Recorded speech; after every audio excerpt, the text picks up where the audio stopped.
Bom dia. Vamos lá? Bom, é um prazer imenso estar aqui. Vamos falar um pouco sobre estética, vamos falar sobre ciência. E ontem, em algumas conversas paralelas, nós discutíamos ali no estande da editora como que um mercado que movimenta 31 bilhões ano de reais no Brasil, um setor onde a economia cresce constante, a economia do Brasil ela decresce e a estética está aumentando 10 pontos percentual, como que tem clínica de estética fechando, como que tem profissional vendendo seus aparelhos. Eu acho que todo mundo está dentro desse insight aí, todo mundo está vendo algum colega, né, algum profissional que está abrindo mão de trabalhar com a estética. Obviamente alguns estão migrando para dentro do setor, mas o que está acontecendo? Um mercado que movimenta bilhões, por que nós que estamos na ponta, na clínica, não estamos, né, conseguindo nos manter na clínica nesse momento que a estética cresce mesmo que a economia venha decrescendo? E mais do que isso, por que os erros na prática clínica estão se colocando? Os noticiários estão cheios de queimaduras por conta de tratamentos, de mortes de pacientes saindo de clínicas de estética. E por que isso acontece? Discutíamos, eu e um amigo, o Thiago, efeito manada. Eu cheguei à conclusão, nos últimos dias, que dentro da área da estética nós temos um efeito manada acontecendo o tempo todo. Basicamente, para entender o que é o efeito manada, quando um grupo de indivíduos, ele reage de maneira semelhante, de uma forma meio que irracional e cognitiva muito rápida, né? Por conta de uma pressão exercida pelo grupo. Eu não conheço nenhuma outra área da saúde onde um recurso mais caro é mais importante que um recurso mais econômico que também dá resultado. É a única área, é inacreditável, é inacreditável.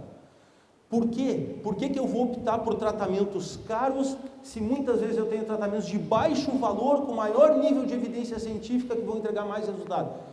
Entendi, é o efeito manada. Então, basicamente, o grupo de profissionais segue, né? Nós seguimos uma ideologia, massificamos a ideia da estética, vendemos e compramos produtos de alto valor sem ter um artigo científico publicado, muitos protocolos engessados, onde eu não entendo o profissional, o paciente como um indivíduo, eu não avalio ele, eu simplesmente trato como se todo mundo fosse igual, que não tem nada a ver com a área da saúde propriamente dita, e obviamente, né, muitos erros de prática clínica.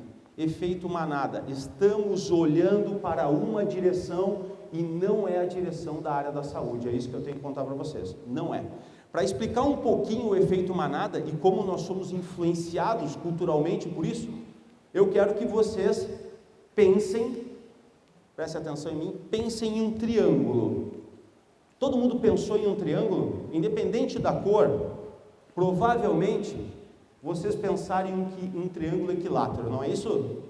Levanta a mão quem pensou num triângulo desse formato. Pois bem, eu quero contar para vocês que existem várias formas de triângulos diferentes. Não é só um triângulo equilátero. E o que veio na cabeça de vocês? Um triângulo equilátero. Vou um pouco mais adiante para entender o efeito manada e como somos influenciados pelo meio e pela cultura que estamos. E principalmente pela nossa timeline. Pensem em um super-herói. Pensaram em um super-herói? Provavelmente veio na cabeça de vocês algo neste formato, não foi? Levanta a mão quem viu algo neste formato. Perfeito. Quando eu penso em super-herói, eu penso nesses caras, profissionais da saúde que arriscam as vidas para salvar outras vidas, deixam sua família em casa, nem sabe se vão voltar. Ou ainda, muitos de vocês, muitos de nós, que acordamos muito cedo todos os dias, movimentando a economia, gerando valor para a sociedade, esses são os heróis. Esses são os heróis. Vou um ponto mais à frente. Pensem em dois velhinhos. Pensar em dois velhinhos? Pensar em algo desse gênero, eu tenho certeza. Olha só. Pensaram? Legal. Essa é a realidade. Essa é a realidade. Inclusive, esse é um dos pilares que alicerça a nossa profissão. Por que a estética cresce tanto? A estética cresce tanto porque se desenvolve tecnologia, porque o homem aderiu à estética e porque se aumentou a expectativa de vida. Então, o perfil de idosos mudou. E nós temos que nos voltar a isso e começar a dar resultado. Inclusive, a minha cliente mais assídua, essa não é a minha mãe, essa é a minha avó. Está aí na minha clínica. Bom, o que isso quer dizer? Como nos mantermos no mercado, sermos eficientes. Então, quando a medicina baseada em evidência científica entra na saúde como um todo, se fala em eficiência. Eu tenho algo efetivo, eficaz e eficiente. Eficiente é dar resultado com baixo custo. Este é o ponto de partida. Toda a sociedade consegue ter acesso aos nossos tratamentos e nós geramos valor. Se nós não gerarmos valor, alguém vai começar a gerar. Novas profissões vão se colocar no mercado porque existe demanda para dar resultado. Como se manter no mercado de trabalho? Gerar resultado. Gerar resultado é gerar valor na vida das pessoas. Então, discutia com a professora amiga Giovana, que estava aqui esses dias, máscaras para tratamentos faciais. Qual a finalidade da máscara? Qual é o ativo que tem na máscara? Qual é a concentração que tem neste ativo? Por que eu preciso de cor e cheiro? Porque a minha paciente gosta. Por favor, os aditivos de cor e odor são os maiores alergênicos. Então, nós temos que começar. Se nós queremos ser entendidos como profissionais da área da saúde, nós temos que nos colocar à prática clínica como profissionais da área da saúde. E se nós não gerarmos resultado, alguém vai começar a gerar resultado. E cada vez nós vamos sair mais do mercado de trabalho e vamos abrir espaço para outras condutas e outros profissionais. Como outras classes que eu não vou citar aqui já tomam conta hoje do mercado. Ponto de partida. Como sair deste efeito manada? Discutimos isso ontem, lá no estande, lá no fundo. Vários colegas falaram, como que eu vou jogar contra? Se o mercado está acostumado com protocolos prontos, engessadíssimos, independente do perfil do paciente. Se o mercado está acostumado a comprar pacote, como que eu vendo pacote? Como que eu vou fugir disso? Eu não sei que técnica vocês vão desenvolver, mas certamente esse cara aqui que vocês conhecem traz uma frase que se coloca muito nesse tipo de discussão, que é: se eu quero ter resultados diferentes, me manter no mercado e gerar valor, eu tenho que fazer coisas diferentes. Ele fala então, loucura é querer resultados diferentes e continuar fazendo exatamente a mesma coisa. Então, o ponto de partida, se na segunda-feira vocês querem começar a gerar valor na vida dos pacientes de vocês, é sair do efeito manada que a estética está contaminada há alguns anos já. Protocolos prontos, métodos milionários e basicamente as pessoas ficam ligando para a nossa clínica lá, se eu tenho, olha, vamos ter que trabalhar contra isso, porque nós precisamos trabalhar de forma eficiente, que é dar resultado com baixo custo e, obviamente, gerar valor para os nossos pacientes e mudar a vida deles. Eu já vou falar, e aliás, o tema de hoje é acne. Eu sou o João Tassinari, dei essa breve introdução para falar sobre raciocínio clínico aplicado ao tratamento de acne. Como fazer isso? Como desenvolver métodos de tratamento baseado em objetivos claros. Eu costumo dizer nas minhas aulas que toda conduta terapêutica tem que ter um objetivo claro. Se é para colocar uma conduta terapêutica no qual o objetivo dele não está claro, ou eu não tenho evidência, não coloquem. Não só não vai funcionar, como não é ético. É um problema ético muito grave isso. Muito bem. Vamos começar pela fisiopatologia. Eu vou montar a ideia de tratamento de vocês na fisiopatologia e nós vamos entrar na acne. Preste atenção nesse vídeo, onde, de forma muito simples, eu vou trazer uma ilustração do novo livro, onde a gente entra na acne. Então, o raciocínio é acne, tá? O raciocínio clínico é acne. Aqui eu tenho folículo pilosebáceo, a glândula sebácea produzindo sebo, o poro aberto, o folículo, a saída do folículo, e eu tenho uma pele simplesmente oleosa, eu não tenho acne ainda. Efetivamente, a acne acontece quando eu tenho uma hiperprodução de sebo. Então, eu tenho o primeiro fenômeno, muita produção de sebo, com uma sequência de acúmulo de células mortas, hiperqueratinização. Então, produção de sebo, hiperqueratinização. Essa hiperqueratinização, ela tampou no folículo piloso e eu entro num estágio subsequente. Ambiente quente, com sebo úmido, propício para a proliferação bacteriana. A bactéria da acne está pronta para se proliferar. Produção de sebo, hiperqueratinização, bactéria. Qual é o próximo passo? Processo inflamatório. Eu vou ter um processo inflamatório. Então, o raciocínio clínico, ele está descrito e ele está liberado para qualquer profissional que queira pensar a fisiologia e montar os seus tratamentos a partir daí. E estes tratamentos devem ser individualizados. Eu vou contar o porquê que eles devem ser individualizados. Então, como que eu trato, como que eu dou resultado para a acne? Olha a pergunta que eu vou responder aqui. Como que eu dou resultado na acne? Pautado na fisiopatologia dessa afecção, que é causa de depressão, ansiedade, inclusive risco de suicídio. Vocês vão ver no final da palestra. Olha só, ficou claro?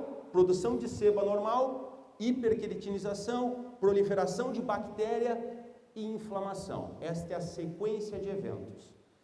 Se eu sei quais são as sequências de eventos, eu sei quais são os objetivos que eu devo buscar e elencar as minhas condutas terapêuticas. Saiam da ideia do passo a passo. O passo a passo é vocês que montam a partir dos recursos que vocês têm na clínica de vocês. Pensem. Produção de sebo anormal, hiperqueratinização, proliferação bacteriana e inflamação. Todo mundo está comigo? Boa, vamos raciocinar junto então. Como regular a produção sebácea?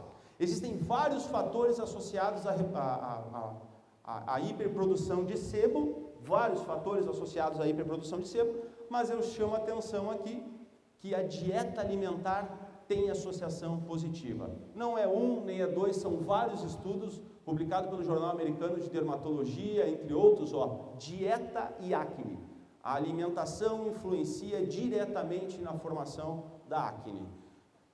Ela influencia de forma positiva ou de forma negativa. Por exemplo, olha esse artigo aqui, foi publicado no JAMA, ômega 3 e acne. O que os estudos dizem? Outro paper, eu estou mostrando 3 de associação. Esse artigo diz o quê? Acne vulgar e ômega 3.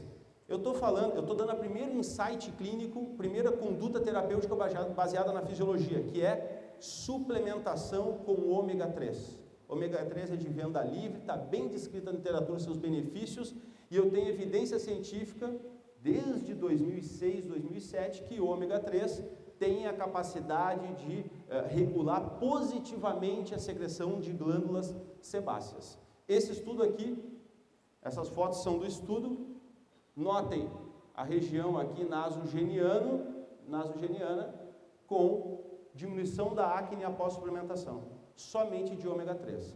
Então, o raciocínio clínico é sempre simples. Meu objetivo,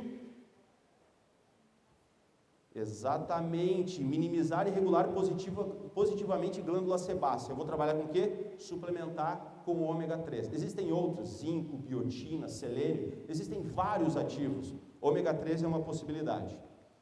Qual é o segundo passo que eu falei para vocês? Hiperqueratinização. Pensem no vídeo e montem seus planos de tratamento. Hiperqueratinização, excesso de queratinócito. Qual o recurso muito bem descrito pela literatura tem a capacidade de inibir a proliferação de queratinócito? LED, principalmente na cor azul. O LED é o inibidor da proliferação de queratinócito. O LED azul é muito bem-vindo para o tratamento de acne. Eu não tenho luz azul, não tem problema, tem todos os peelings químicos queratolíticos, eu tenho ainda o peeling físico, se eu não vou gerar um processo inflamatório, então eu tenho outras condutas terapêuticas. Eu estou dando um norte aqui no raciocínio clínico. Então, ômega 3, regular a glândula sebácea, luz azul, por volta de 460, 450 nanômetros, tem a capacidade de inibir a proliferação de queratinócitos. E essa mesma luz azul tem a capacidade, seja ela, convencionalmente é LED, tem a capacidade de, via porfirinas, inibir a proliferação bacteriana. Então, LED azul é muito bem-vindo para a acne, porque ela tem a capacidade de inibir a proliferação de queratinócitos e inibir a produção, a proliferação de bactérias. Isso está muito bem descrito na literatura, via porfirinas, inclusive a rota está descrito. Aqui é a utilização somente de luz por volta azul, descrita pela literatura, no tratamento de acne. Então, eu estou somatizando, por isso não tem como não dar resultado na prática clínica, desde que você saiba. Professor, mas tu está falando daquelas máscaras de LED? Não, não estou falando isso. Até podem ser as máscaras, desde que você saiba quais são os comprimentos de onda e quanto de dose vocês estão entregando. Isso é muitíssimo importante. O mesmo se dá a questão da cosmetologia e dos nutricosméticos. O ômega 3, estamos falando de 1 grama por dia, 2 gramas por dia, já vou falar sobre isso. Então, o LED azul tem essa capacidade, inibir a proliferação de queratinócitos e também uma função bactericida, diríamos assim. E aí, eu vou extrapolar um pouquinho os estudos, porque lembram que o excesso de sebo, a hiperqueratinização, a proliferação de bactéria me leva a um processo inflamatório? Vários estudos associando luz azul com luz vermelha, porque a luz vermelha tem um efeito anti-inflamatório muitíssimo interessante, descrita pela literatura. Obviamente depende do comprimento de onda e da dose que se coloca. Aqui, o estudo traz justamente o tratamento da acne, com a luz azul e a luz vermelha associada. Estou trazendo os estudos de caso aqui, report cases e outros estudos clínicos, onde se utilizou as terapias de forma separada para o tratamento de acne. Só que eu chamo a atenção, eu não estou vendendo LED aqui para vocês. Uma conduta terapêutica não é boa para tudo. Então, se compra um recurso de eletroterapia, você acha que funciona para tudo. Ou se compra um princípio ativo tópico, você acha que se resolve toda a vida. Se ele é um inibidor da proliferação de queratinócito, claro que depende do comprimento de onda e da dose, ele inibe a proliferação bacteriana, ele também tem outros efeitos que já estão começando a ser bem descritos pela literatura. Cuidado com a luz azul, já falei isso em vários eventos. Não estou dizendo que não pode ser utilizado, mas tem que ter um porquê, a conduta terapêutica tem que ter um objetivo claro. Olhem esse estudo aqui. A luz azul induz o estresse oxidativo na pele. Uma atenção importante, a literatura internacional convencionalmente chama de luz azul, que vem de 400 até 480 nanômetros. Por mais que alguns estudos falem de violeta, enfim, tem todo o arco-íris aí, mas convencionalmente se fala de luz azul. Sabe o que eles falam da luz azul? E eu sugiro que vocês leiam este artigo, porque as doses não são grandes as doses colocadas em células de tegumento, que a luz azul contribui para o envelhecimento da pele e também para a carcinogênese. Tem que ler esse artigo. Quem trabalha com fototerapia tem que ler esse artigo. Eu não utilizo luz azul para rejuvenescimento facial na minha clínica, bem pelo contrário, eu não quero efeito de inibição. Vou repetir, vocês têm que entender comprimento de onda e dose, depois tem que ir para os estudos. Aliás, eu nem contei para vocês, o meu objetivo aqui nessa palestra são dois, eu contei isso no início? Eu quero passar um pouquinho do que eu sei e gerar muita dúvida. Eu quero que você saia com muita dúvida daqui. O Pascal já falava isso, O Pascal disse que conhecimento é uma esfera. E eu tenho uma área com desconhecido. Quanto mais eu amplio essa esfera, maior é a área com desconhecido. Então, o meu objetivo é esse. Trazer um pouco do meu conhecimento e gerar muita dúvida na cabeça de vocês. Então, a luz azul é bom para tudo? Não é. Não é bom para tudo, mas tem uma ótima evidência científica para o tratamento de acne e ela pode ser combinada com a luz vermelha, os resultados são superiores e eu já vou mostrar porque tem um efeito anti-inflamatório. Aliás, aqui está. Efeito anti-inflamatório. Inclusive, esse primeiro estudo foi publicado na Laser in Medicine. Quando eu publiquei meu primeiro artigo de doutorado, publiquei nessa revista também, eles comparam o laser por volta dos 600 nanômetros com outros inibidores da ciclooxigenase. Então, a luz vermelha é anti-inflamatória porque inibe espécie reativa de oxigênio que ativa a ciclooxigenase. Então, é um anti-inflamatório. E aí, reitero aqui, na minha prática clínica eu não gero inflamação quando eu quero controlada, eu não coloco uma luz logo depois, porque ela é anti-inflamatória. Está descrito na literatura. Inclusive, esse segundo artigo publicado em 2017 sobre luz fala mecanismos e aplicações anti-inflamatórias da fotomodulação. Obviamente, depende de comprimento de onda e dose. A relatividade está neste formato aqui. Então, eu estou fazendo um raciocínio clínico para vocês, para trabalhar em alta performance, e essas condutas podem ser modificadas e alteradas de acordo com os tratamentos que vocês têm. Laser no processo inflamatório é muito bem-vindo por volta de 600 nanômetros e os estudos falam por volta de 5 joules por centímetro quadrado.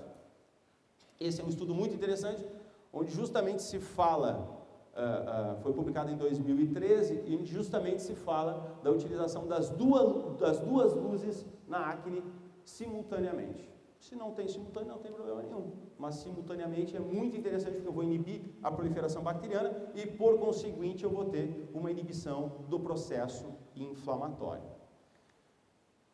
Como ampliar os resultados? Todo mundo está me acompanhando no raciocínio? Sim. É hiperprodução de sebo. Suplementação com ômega 3 é uma alternativa.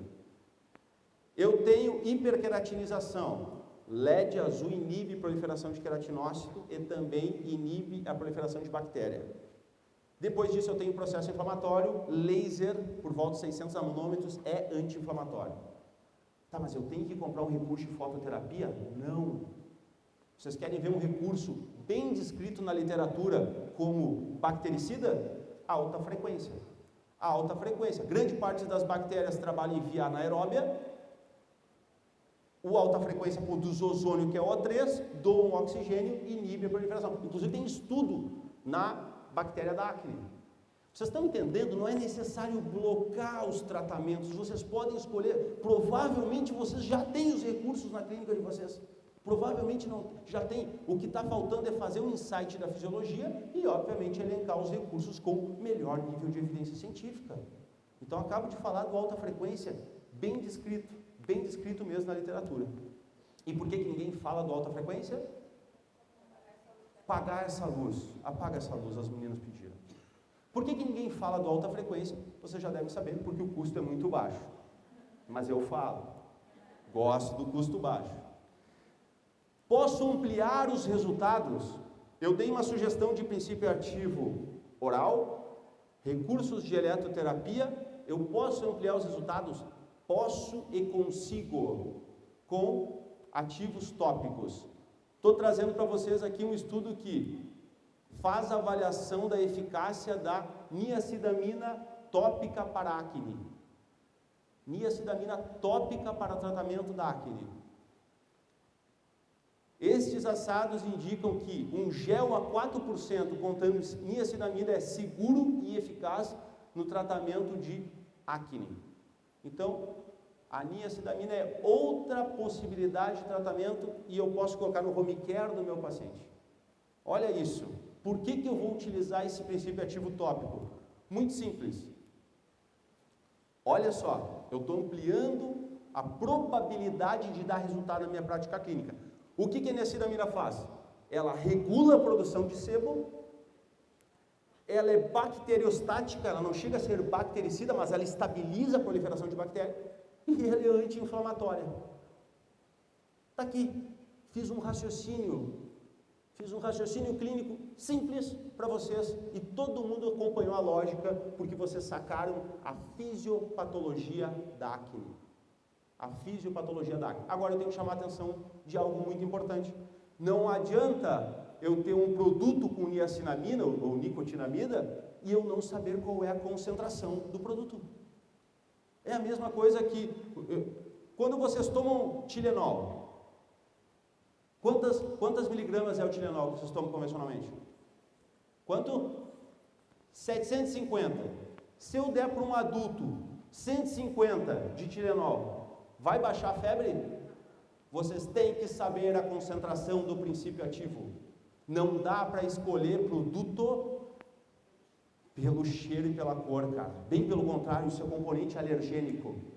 Tá? E nós já estamos trabalhando aí, as empresas cada vez estão fornecendo mais as concentrações. Se eu não tiver a concentração, meu amigo, e vou dar uma dica, um insight clínico para vocês, se vocês olharem no rótulo, vocês conseguem saber, é sempre de mais concentrado para menos. Então, os ativos que têm maior concentração estão no início. Aí você, eu estou usando, recebo muito, eu estou usando fatores de crescimento, que tu mostrou o artigo, que trata úlcera de decúbito e não está melhorando. Por quê? Porque a concentração é muito pequena. Fator de crescimento em associação é 1% a concentração.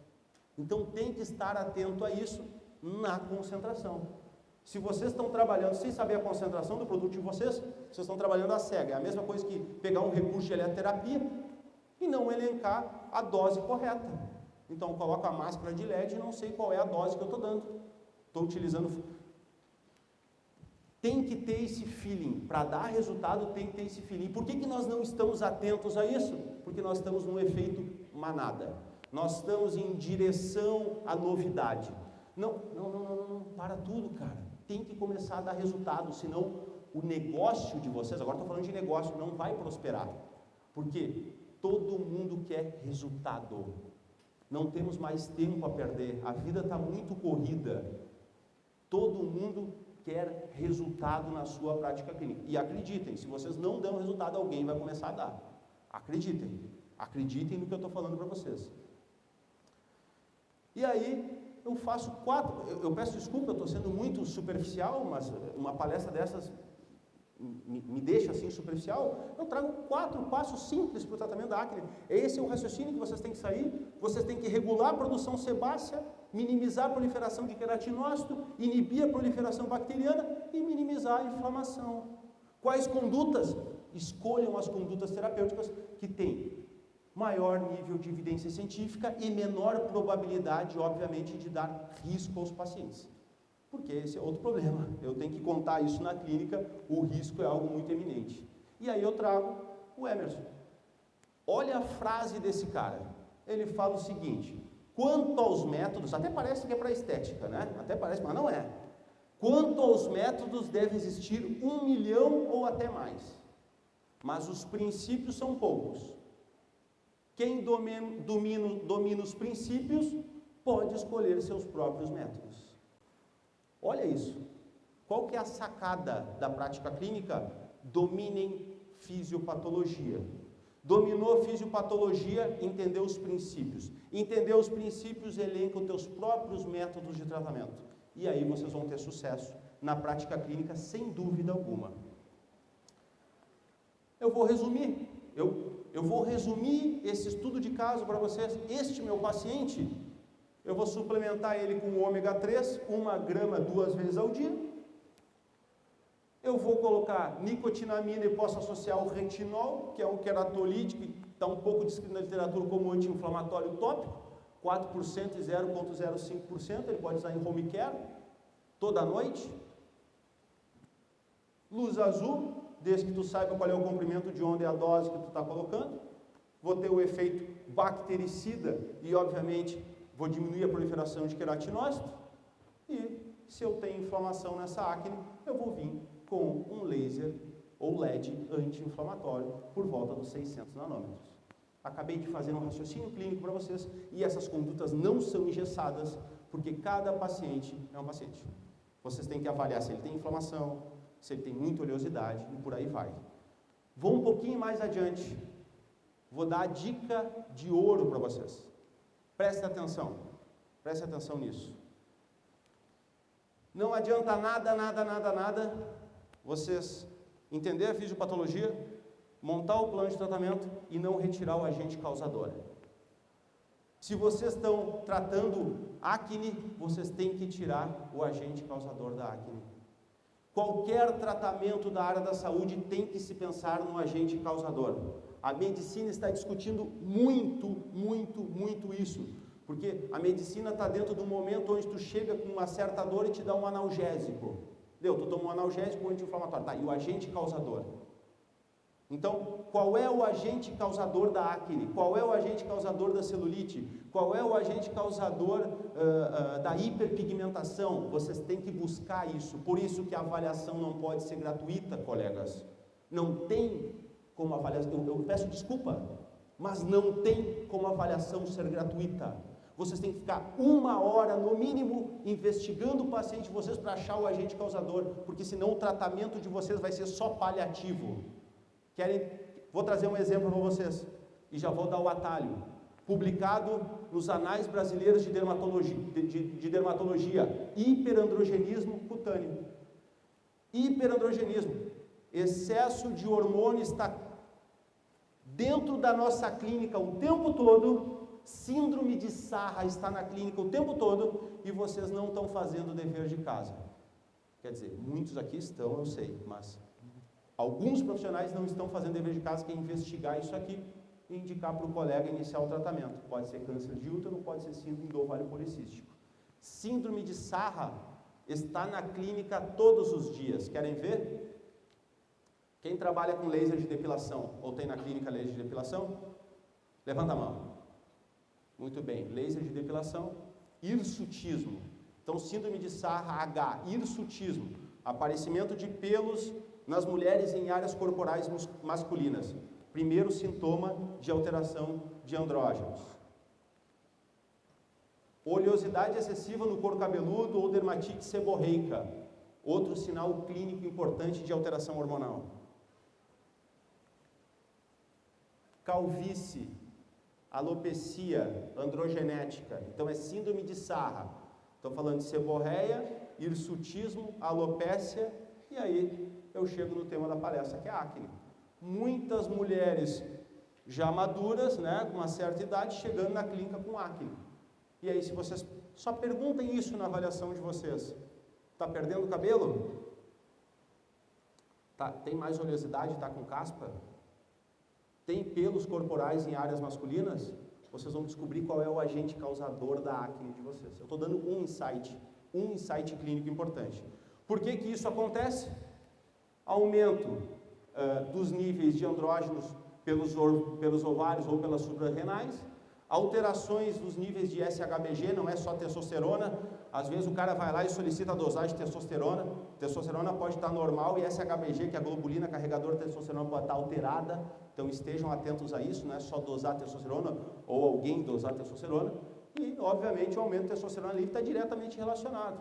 Testosterona livre se liga 5-alfa-redutase, é convertido em DHT, aumenta a produção de sebo, faz cair o cabelo, faz hiperqueratinização e gera um processo inflamatório. Estamos bem? Acne regula a produção de sebo, minimiza a hiperqueratinização, inibe a proliferação de bactéria e destrói o processo inflamatório. Se vocês não fizerem isso a tempo, nós teremos cicatrizes de acne. Teremos cicatrizes de acne. Quem me acompanhou na live, aliás, fico muito feliz que muitos colegas acompanharam da live do lançamento do livro na semana passada, viram que eu falei sobre cicatrizes de acne. Agora começa a se vender, né?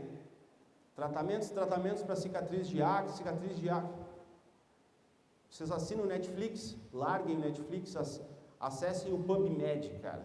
Acessem, comecem a pagar as revistas científicas, porque lá vocês vão ter o atalho de todos os tratamentos. Eu não inventei nada do que eu estou falando aqui. Eu só estou traduzindo o que os artigos de qualidade que eu gosto de ler e atuais dizem. Quando eu falo de cicatriz de acne, eu já vou apresentar esse artigo aqui. Esse artigo aqui foi publicado em 2017, se eu não me engano. Já vou falar sobre ele. Só quero chamar o seguinte: se o tratamento não for correto, se o tratamento da acne não for correto, esse adolescente, né, ou esse adulto jovem vai apresentar cicatrizes de acne. E aí muito se fala sobre cicatrizes de acne em muitos tratamentos. Importante primeiro avaliar de novo. Eu posso ter cicatrizes hipertróficas e queloide. Cuidado, isso é outro tratamento.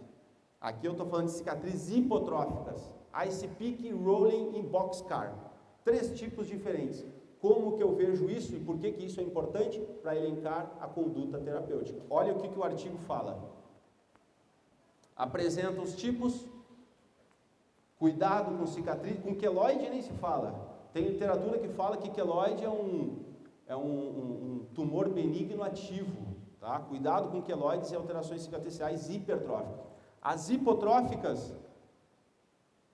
eu chamo a atenção, eu elenquei 3 do artigo aqui, que estão na clínica de vocês. Microdermabrasão, está muito bem descrito para o tratamento de acne, de cicatrizes de acne. Peeling químico não requer investimento algum em equipamento, vocês conseguem trabalhar com peeling químico só, obviamente buscando qual é o pH, qual é a concentração, ou que esse produto tem uma validação em estudos científicos publicados, aquele próprio produto. E ainda, obviamente, o microagulhamento. Tá, mas qual é melhor? Depende da avaliação. Esses mesmos autores trazem uma tabela onde eles falam sobre a eficiência de cada um dos tratamentos. Qual é a eficiência deles? E aí eles dividem em não eficientes, mais ou menos eficientes e efetivos. E esses recursos estão aqui: microdermabrasão, peelings químicos e microagulhamento.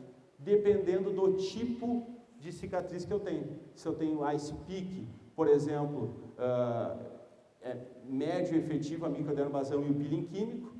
Se eu falo de rolling, o microagulhamento é efetivo, é mais efetivo. Se eu falo de boxcar superficial, o microagulhamento é melhor, mas os outros também dão resultado. E se eu falo de boxcar mais profundo, microdermabrasão e microagulhamento são interessantes.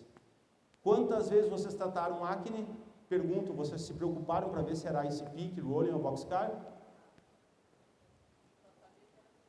Só sabia que era a cicatriz. Essa cicatriz, tu fez a avaliação, vai te direcionar ao tratamento correto. O que eu estou falando aqui para vocês?